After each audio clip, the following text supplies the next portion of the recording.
Здравейте на всички!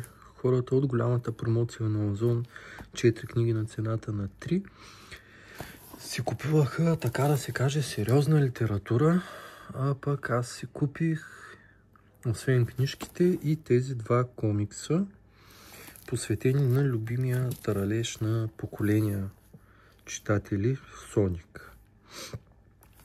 Изненадан съм, че тези две книжки пристигат с по едно пакетче карти. Но както забелязвате, на картите не пише Trading Card Game, ами Trading Card Collection. Следователно това не са карти за някаква TCG игра. Всяко пакетче съдържа 8 карти. Дали имат определени рядкости тия карти, дали са хало или там други такива, не мога да кажа. Но какво ще направим сега? Ще разопакувам тези два тома. Ще ги разгледаме набързо и ще си кажа мнението. Това са двете пакетчета. Картите са на Panini. Panini е италианска фирма, която е специализирана в произвеждането на всякакви такива фен артикули, картички, стикери и така нататък. Ето отзад какво виждаме. Описание на колекцията.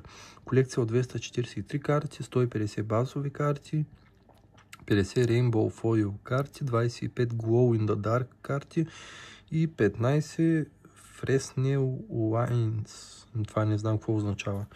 Но явно те са най-редките, тъй като са само 18 от тия 243. Картичките за сега няма да си ги отварям, но тая колекция Sonic бих я събирал. Като съм бил в Турция, оттам съм си вземал Super Mario карти отново на Panini, опаковани бяха по същия начин.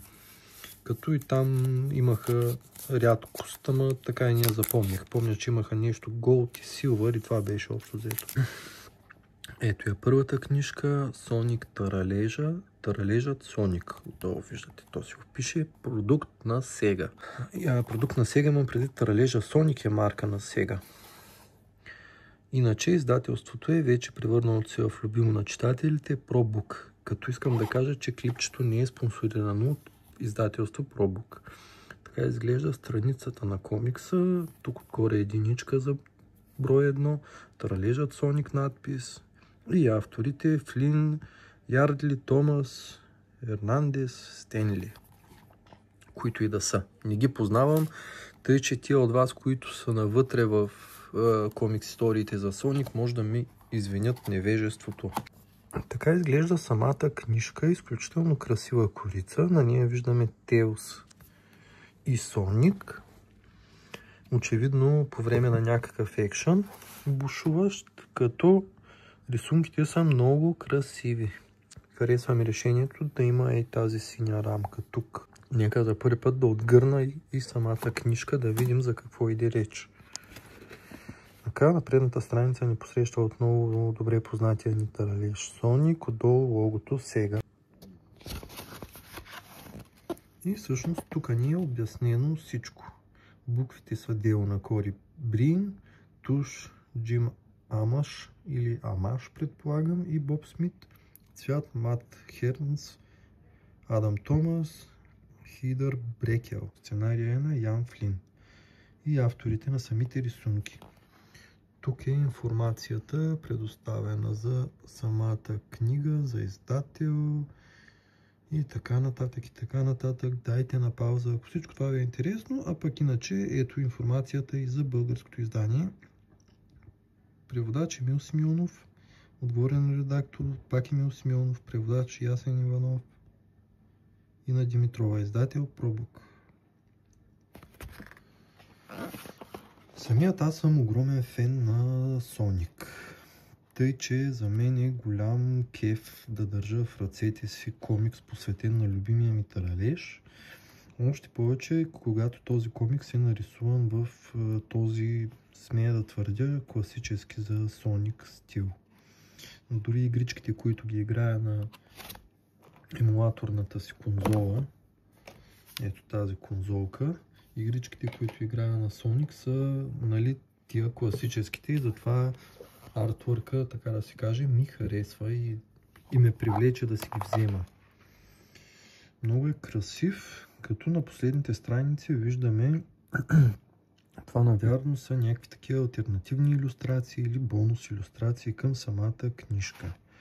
За какво става дума в самата история, не знам. Тия дни, като ги прочита и двата комикса, ще кажа.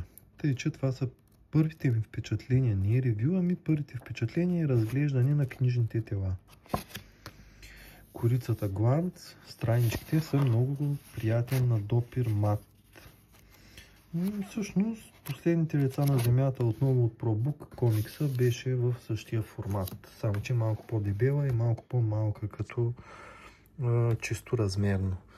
Така, нека да видим и набързо втория комикс. Соник Таралежа, съдбата на доктор Роботник. Навярно тук в този втори том за първи път се появява злодея доктор Роботник, като тук виждаме само неговия силует и светещите очи. Като, айде добре, ще се постарая да показвам такива страници, където го няма, за да не е един вид спойлер за хората, за феновете, които все още не знаят кой е този доктор Роботник, поради една или друга причина са живяли в пещера. Тук формата на комикса е абсолютно същия, гланцови корици и много приятни, почти картонови странички, много дебели, матови, хубави.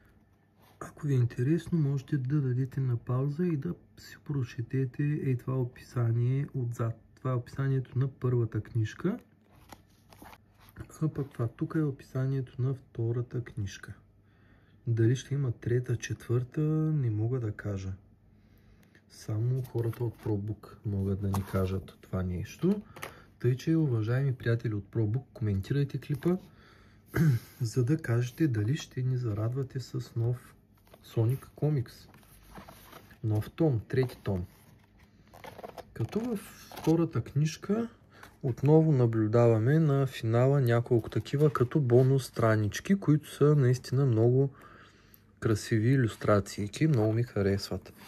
Сега любопитното тук е, че съдържа броеве 5-8. От 5 до 8 том съдържа на практика това второто книжно тяло, което означава, че първото пък трябва да съдържа от първи до четвърти том. Значи, две книжни тела имаме общо 8 комикс броя, така си го обяснявам аз. Това е за днешното видео. Надявам се да ви е харесало. Няма да ви агитирам да си купувате или да не си купувате комикса. Да, той е детски комикс на практика, но аз си го взех от носталгична гледна точка, тъй като съм израснал с историите на Соник и сега се радвам, че имам възможност да ги държа в ръцете си в комикс формат и че ProBook ги пускат в Super Toons, българския детски канал, пускат старото анимационно сериалче. Това е много готино, поне за мен. Това е за клипчето. Благодаря ви, ако сте гледали. Надявам се да ви е харесало. Съвсем скоро тези два комикса ще бъдат прочетени и ще направя подробно ревю на тях. Чао, чао!